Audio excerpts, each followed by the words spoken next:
reproduction in the flowering plants, and we have almost completed the chapter. Only a few parts is left, and I want to continue that and end this chapter.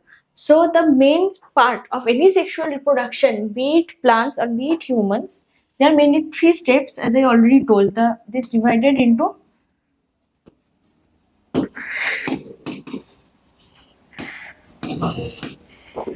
pre-fertilization events,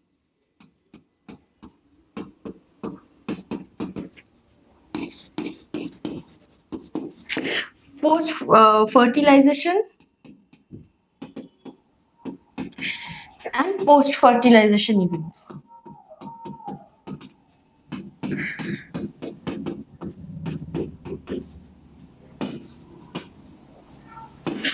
So in the last class, I've already learned about the pre-fertilization and the fertilization events. The pre-fertilization, the microspore, the megaspore formation, their details, anatomy, and the anther and the carpel, and their detailed dialogue that takes place, the falling on the pollen tube, the formation of the pollen tube, all the parts of and the pollination, most importantly the pollination. All the pre-fertilization events have been done in the yesterday's class. Next we comes to the fertilization. This was also done in the yesterday's class, the last class.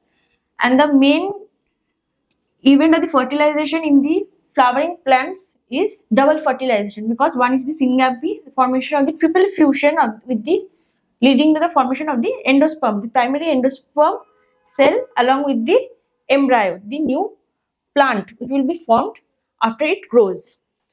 So today I want to start with the post-fertilization event. After the fertilization takes place, all the changes that takes place in the plant is referred to as post-fertilization events, and we want to start with the post-fertilization events today.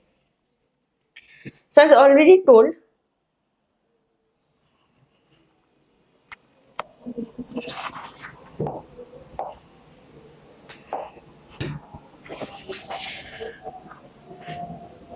this is the seed. After fertilization, the ovules becomes, this is the ovule, this becomes seed. The ovary wall, the ovary, the wall, that becomes the fruit. Ovary wall becomes the fruit. And this stigma, carpel, all falls off, they withers and falls off. The thalamus, this is the thalamus. In some plants, this retains, like in tomato, apple. I will come to the portion of the apple later, because this forms a false fruit. The thalamus also contributes in the formation of the fruit. Generally, the ovary wall becomes the fruit, but in the apple, the thalamus also contributes in the formation of the fruit. Apple, strawberry. These are some special cases of false fruit that will coming later. So the thalamus retains. Generally, it falls and withers and falls off. The anther filament all falls down. This is the major morphological post-fertilization changes. They generally happen in the all plants. Now, exceptions do exist.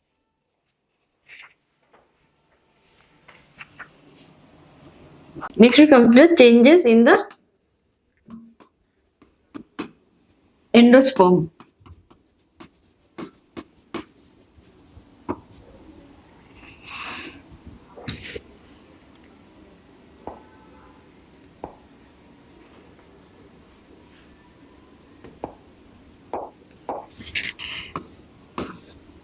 Changes in the endosperm. So the endosperm, it is formed, it has two polar, it was N and N cell, it was there, the two polar nuclei, and with that one male gamete. This is the female already in the embryo sac. The embryo sac already had this. It fuses, the male gamete fuses, triple fusion, 3N, leading to the formation of primary endosperm nucleus. Remember the short form, because the short form mostly asks in the exam. They give the short form PN It with maturation, growth, and various other factors, that light, water, nutrition, the plant, whatever the plant requires, it grows and it forms primary endosperm cell, PEC. Again, keep in mind the short form. So this is 3N. This is 3N. Primary endosperm nucleus to primary endonucleus cell. The main function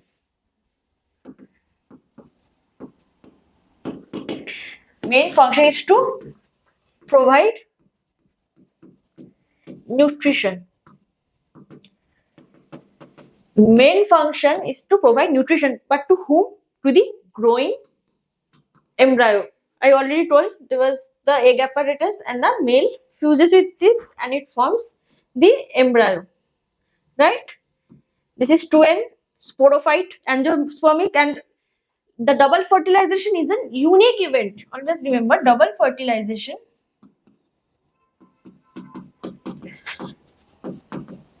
is a unique event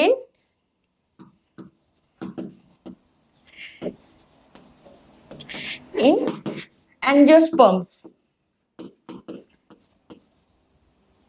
Okay, it is a unique event in the angiosperm. No other, the bryophytes, the algae, whatever plants you have, the pteridophytes, it never happens. It only happens in the angiosperms. So the embryo is 2N, that is sporophyte. It is a sporophyte. The dominant generation is the sporophyte. So this primary endosperm cell or the nucleus, whatever, this provides nutrition to the growing embryo. This provides nutrition to the growing embryo. So after fertilization, first the PEC or PEN is formed, because it is one, it first it develops, then it provides the, after that the embryo develops. It actually happens simultaneously only, but the first cell forms is PEC because it develops, grows, and it provides nutrition. So first it has to develop, then preceding after that the embryo develops. So this first forms, this forms the second, but they actually form simultaneously, but this comes first. So the main function of the PEC is to provide nutrition to the growing embryo. So it happens due to mitosis. It forms mitosis, they grows by mitosis. Normal cell growth, mitosis. But in some plants, you know, karyokinosis occurs. From cell cycle, karyokinosis occurs. Then after that, cytokinesis occurs. Karyokinesis is nuclear division. Cytokinesis is cell division. So the karyokinesis occurs, then the cytokinesis occurs. But in some of the endosperms, only the karyokinesis occurs and the cytokinesis doesn't occur. So the cell wall formation, the cell wall or the cell membrane formation doesn't take place. So that is called that gives rise to free nuclear endosperm.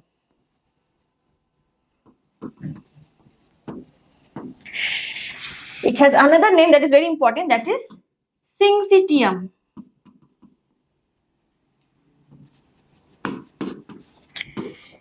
It forms free nuclear endosperm or the syncytium. In syncytium, the karyokinesis occurs, but the cytokinesis doesn't take place in some cases. But generally, karyokinesis, after that, cytokinesis occurs. From the cell chapter, the cell division chapter of class 11, you already know. So this gives rise to syncytium. And one such example of such plant with free nuclear endosperm is that the coconut. One such plant of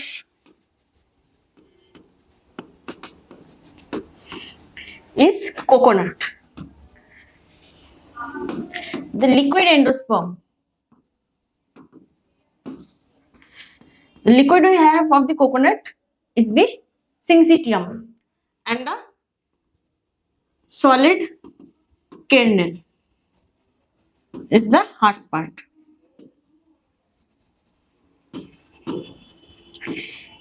Now in the some plants, now the endosperm is divided into two types. The plants are mainly into two types on the basis of the endosperm.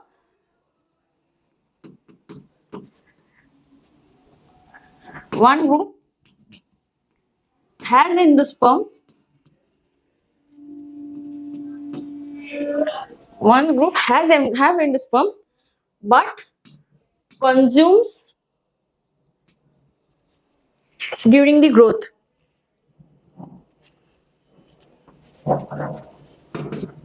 During growth by developing embryo.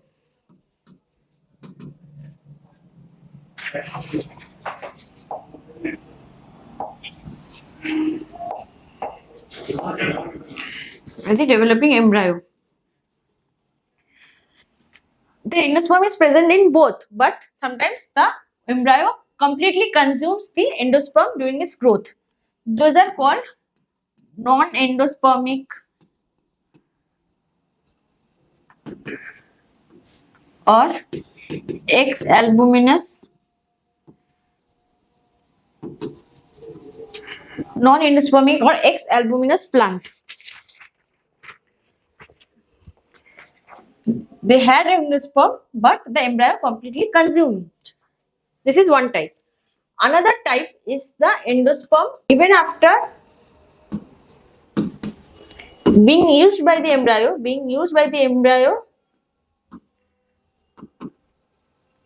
embryo retains. Okay, so the main part is endosperm is consumed and another the endosperm is retained. The one in which the endosperm is retained is called albuminous or endospermic seed. Now this is again a very important question of NEET. This is a very important question of NEET. The examples of the NCERT should be learnt by heart. So this is called albuminous or endospermic seed. The example of non-endospermic or X-albuminous seed in which that seed gets consumed are pea, bean, gram. Pea, bean, gram, mostly the dicot seeds, mostly. Not all, but mostly. Exception is orchid. Exception, why? Because it is a monocot. If you have read the morphology in the flowering plants chapter very well, it has lots of examples. You will find this part in the seed portion and you have to learn that by heart. Even this part also has, the book has the examples. And for the albuminous and the endospermic, that means the endosperm is retained. The example of those are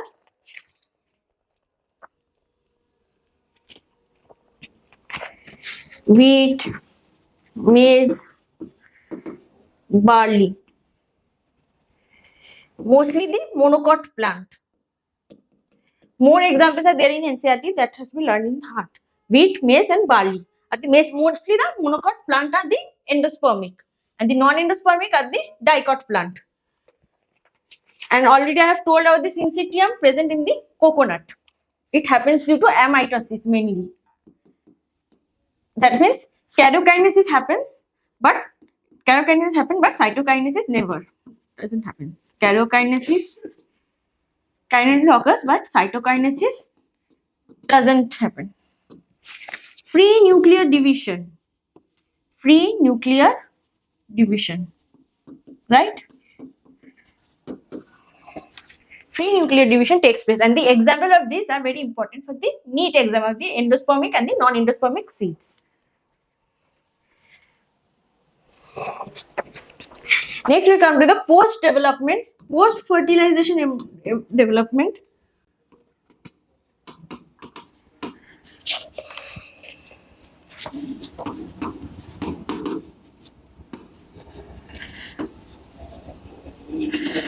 Of embryo. Post-fertilization development of embryo. So the embryo, you already know the egg. From the egg apparatus, this has synergids. This was synergids. both synergies, both the synergies only, both the synergies, and this was the egg cell. It was the largest in the egg apparatus. It is present in the egg apparatus of ovary. So this was a haploid gamete. One of the male gametes fuse with it. So this was the male gamete. This was also N. So 2N embryo. Again I told sporophyte. The main body is sporophyte because it's an angiosperm. So 2N embryo. Now the embryo has a micropylar end. It is mainly situated in a micropylar end. If you remember the egg apparatus, chalazal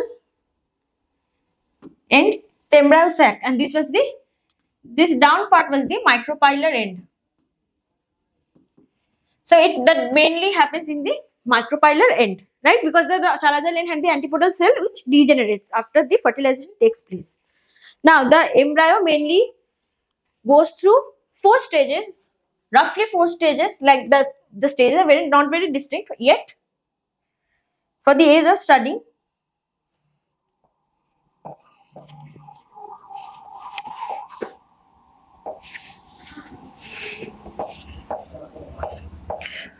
It passes to the 4 main stages. The 4 stages are: the first stage is the proembryo. First the zygote. This is the zygote I already told. It's not yet an embryo. This is not yet the embryo. Technically is the zygote. So the zygote grows and matures into a proembryo.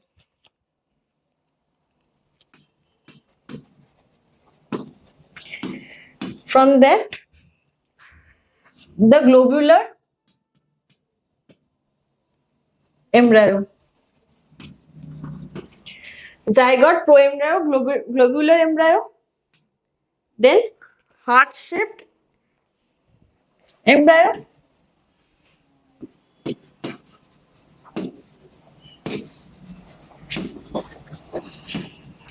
followed by mature embryo.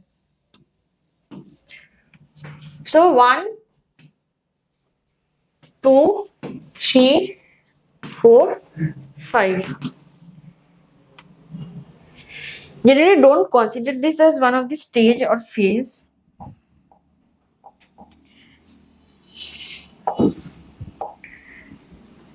Generally, don't consider that as a phase.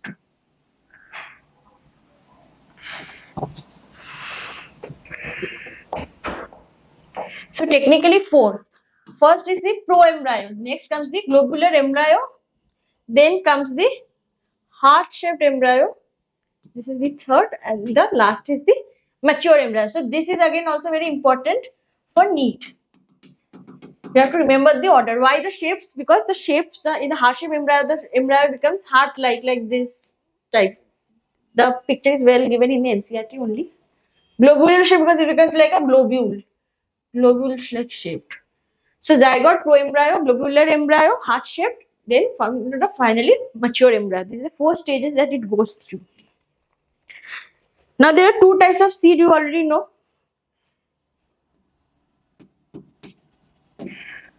Monocots, dicots, and monocots.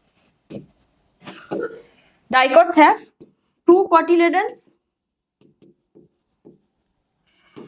and monocots have 1 cotyledon. So embryo has dicots and monocot is divided into 2 parts, 2 types rather. 2 types. The seed actually. 2 cotyledons and 1 cotyledon. Monocots are the 1 cotyledon, dicots are the 2 cotyledon. Now they have the distinction of the morphology of these both plants are very different. That again we have already started in the morphology chapter. But in the point of the view of the seed, I am only discussing in the point of view of the seeds here. dicots,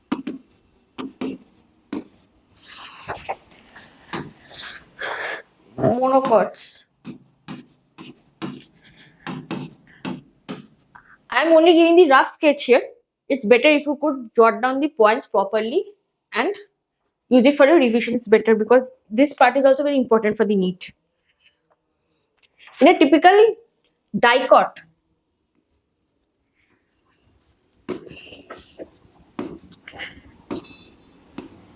embryonal axis.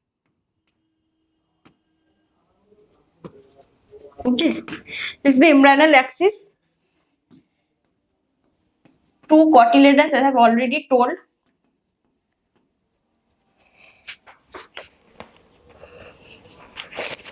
This part, radicle. Radicle is the precursor of the root.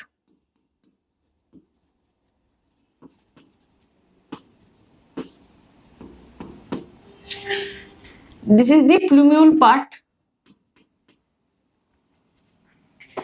This is the precursor of the shoot.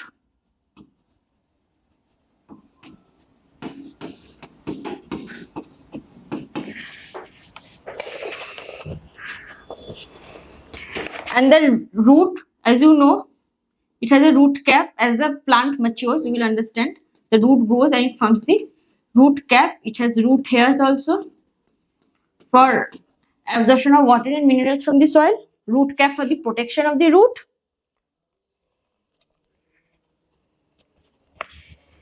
This part, the above portion, epicotyle. The above part is called the epicotyle. And this part is the hypocotyle.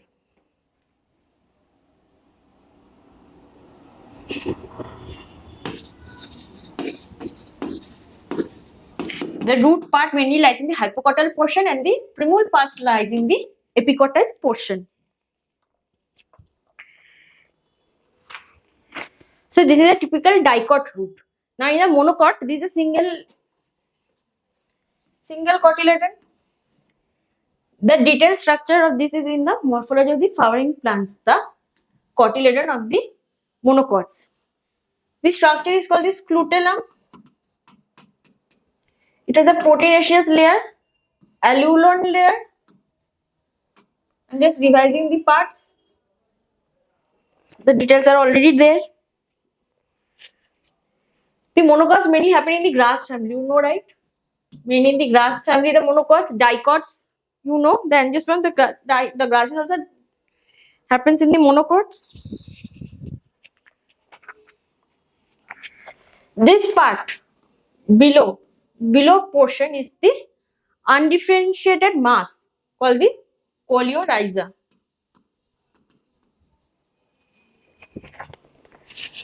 Is the undifferentiated seed forming the coleorhiza. Always remember, rhiza are radical root. This way, if you forget, you can remember that way. And in the upper portion, this is again a greenery foliage. This is called the coleoptile.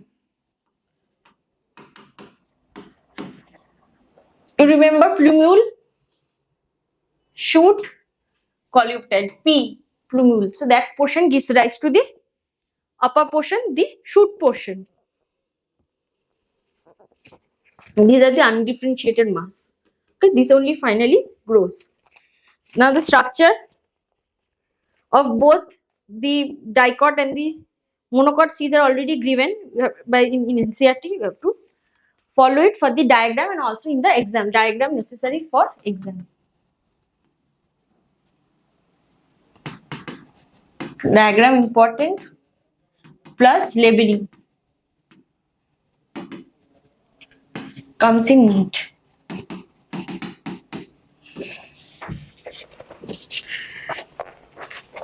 From NCERT.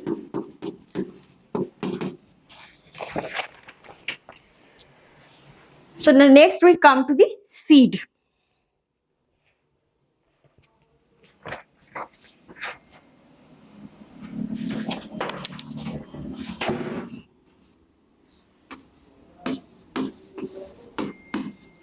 Next it comes to the seed. Already the two type of seed I already told. Albuminous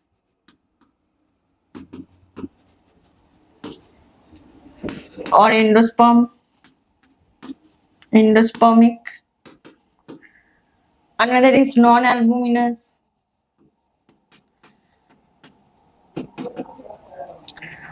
or non-endospermic.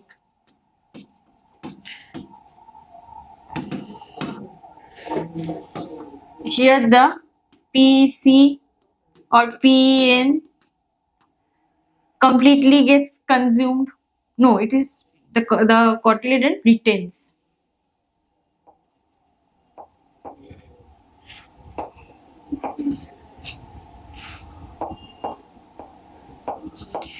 Here it retains, and here PEC or PEN consumed. Right? This is the major difference I have already told you earlier. Another I have also told that the nucellus, sometimes the nucellus retains. This is one type. Nucellus retains. I have already told the thalamus, everything falls off during post-fertilization event, but sometimes the nucellus retains, like in beet, black pepper.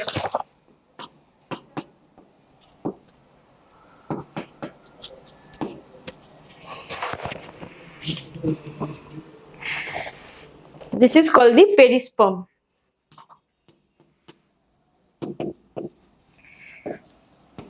This also comes in NEET. That what is a perisperm? The nucellus retains, or the remaining part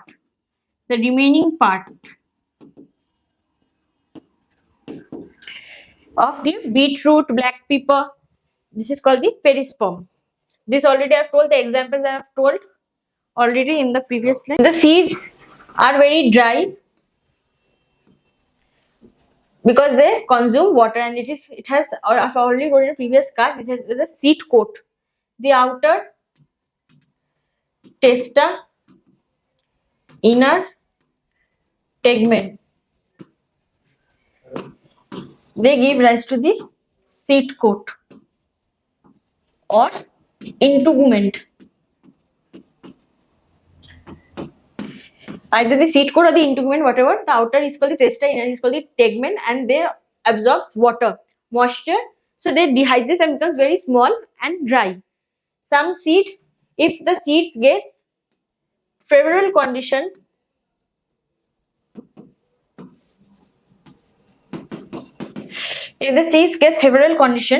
it grows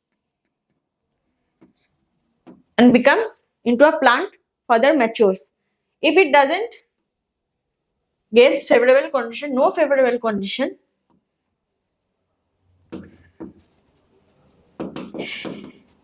then dormancy happens. Now dormancy was there in your class 11 syllabus earlier. Now it is not there. But the dormancy happens. You can just really learn what's dormancy. Dormancy means the seed remains in the dormant condition. Once the temperature and everything becomes viable, it continues to growth.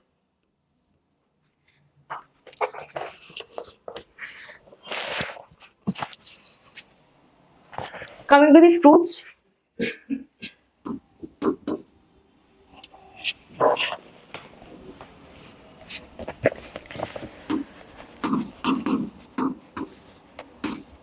False fruit, true fruit, parthenocarpic fruit.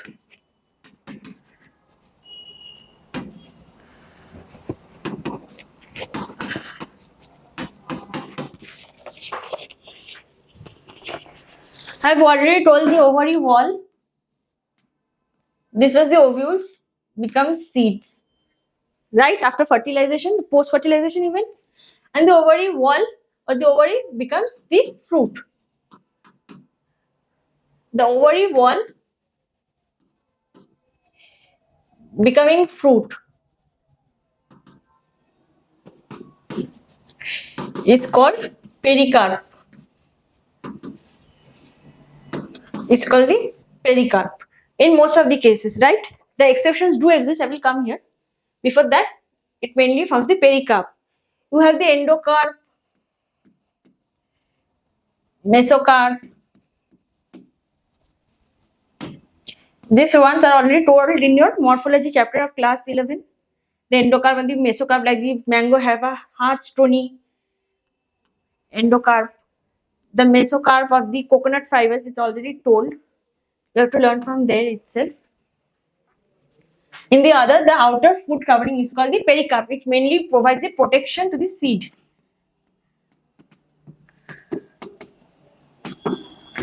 Protection to the seed. Main function of the fruit wall or the ovary wall.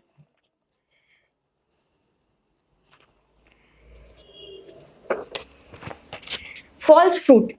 Here, generally the ovary becomes the fruit. I already told here. The thalamus also contributes plus the ovary. The thalamus and the ovary contributes to become the fruit. Examples are like apple, strawberry, right? For the true fruit, I have only told the ovary only contributes. Generally, the ovary generally contributes. The normal fruits like mango. Parthenocarpic, we already know the fertilization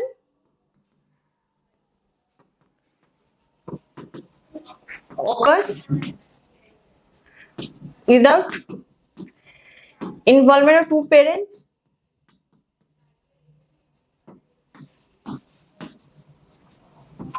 Or with the help of hormones. What hormones? The plant hormones like auxin. They promotes parthenocarpy, right? Example, tomato. Tomato is there in your plant hormone chapter in class 11. Tomato, auxin promotes. We have banana. Banana can be true fruit also. It can be also parthenocarpic fruit also. The true fruit has seeds in it and the parthenocarpic doesn't have seeds in it. Right? The main function of these seeds, they provide protection,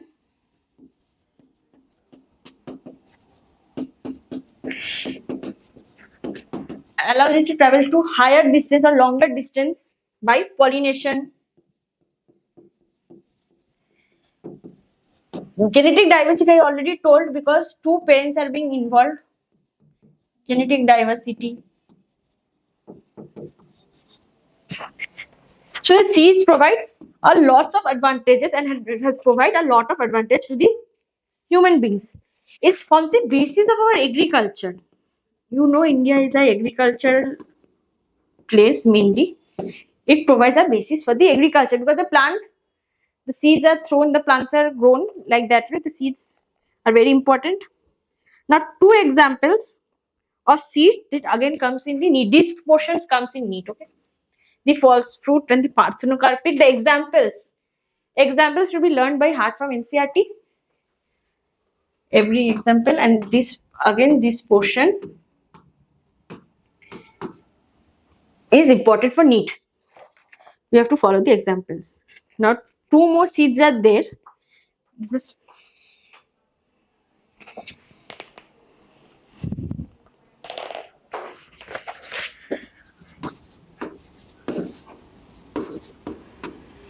some seeds are so dormant and can retain viability for years. One is the lupine or lupinus. It was found in the Arctic tundra.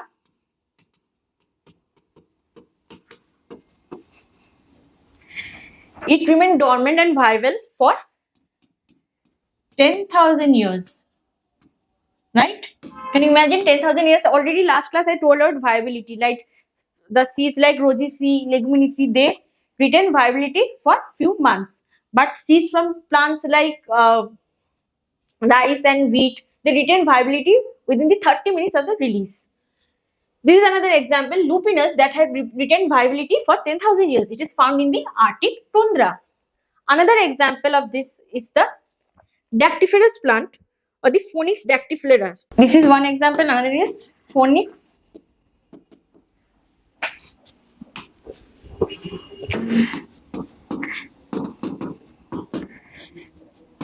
It was found near the Dead Sea. It remained viable. They were dormant. These seeds were dormant, yet viable. It was found, or rather, this seed is around 2000 years. So 10,000 years, 2000 years, right?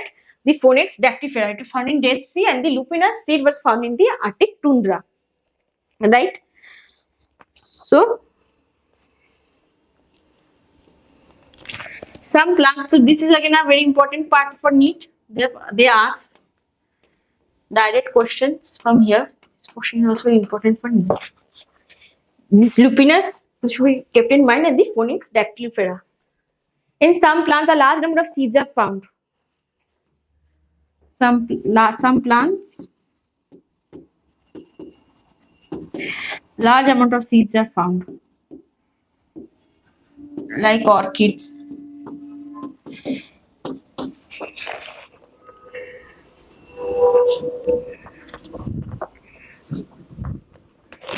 Okay. An orchid, I've already told, it is a endospermic seed, non-endospermic seed. Exception, it was an exception because it's a monocot, right?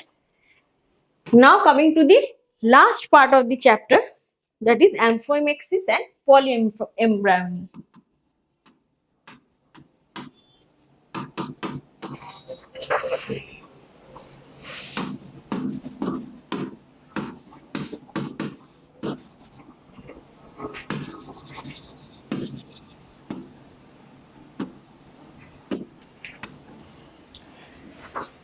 First is amphimexis.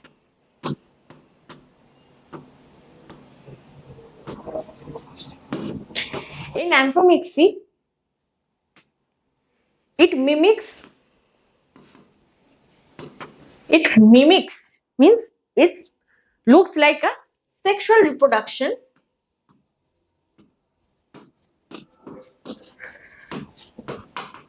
but actually is a asexual reproduction.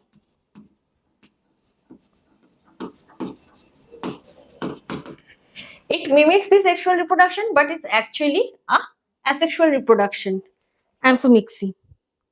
That means they produce seeds without fertilization.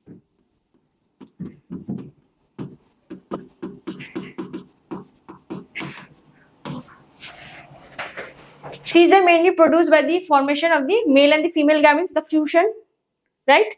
But here the fertilization doesn't take place, but they form seed. So it mimicking the sexual reproduction, but it's actually an asexual reproduction. The male and female gamete doesn't comes together. So some of the examples are citrus and mango. Again, it has lots of examples in NCERT. Do learn them by heart. It is mainly observed in the Asteraceae family. Asteraceae and grass family, mainly these types of things are seen, right? It has lots of examples from NCERT. Do follow that. Citrus and the mango. Another thing is polyembryony. Another is polyembryony.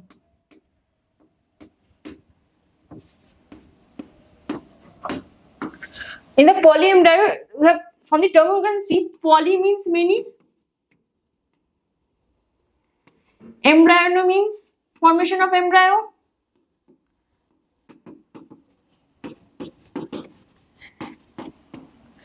so what does this terms mean?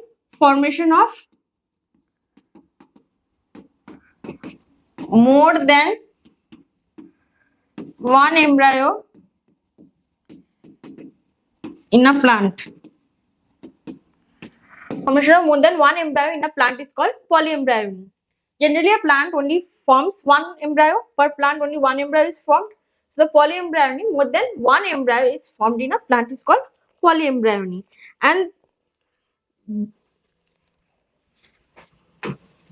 so, this thing is exploited by several of the farmers because they use this thing to produce a large number of seeds to get yield of large number of plants, so that they can get a lot of output in return.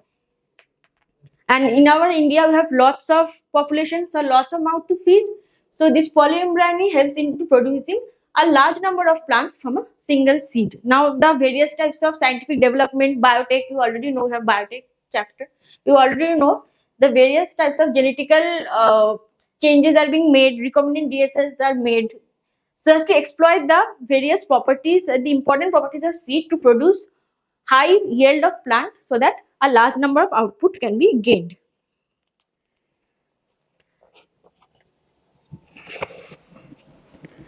And mainly, sometimes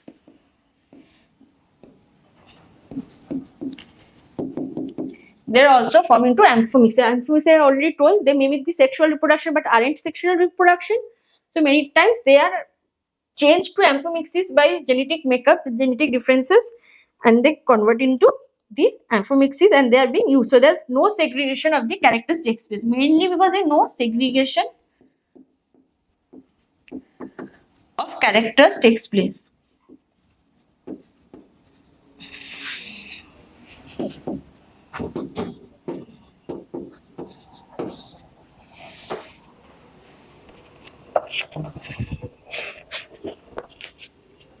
So this completes our chapter of the sexual reproduction in plants.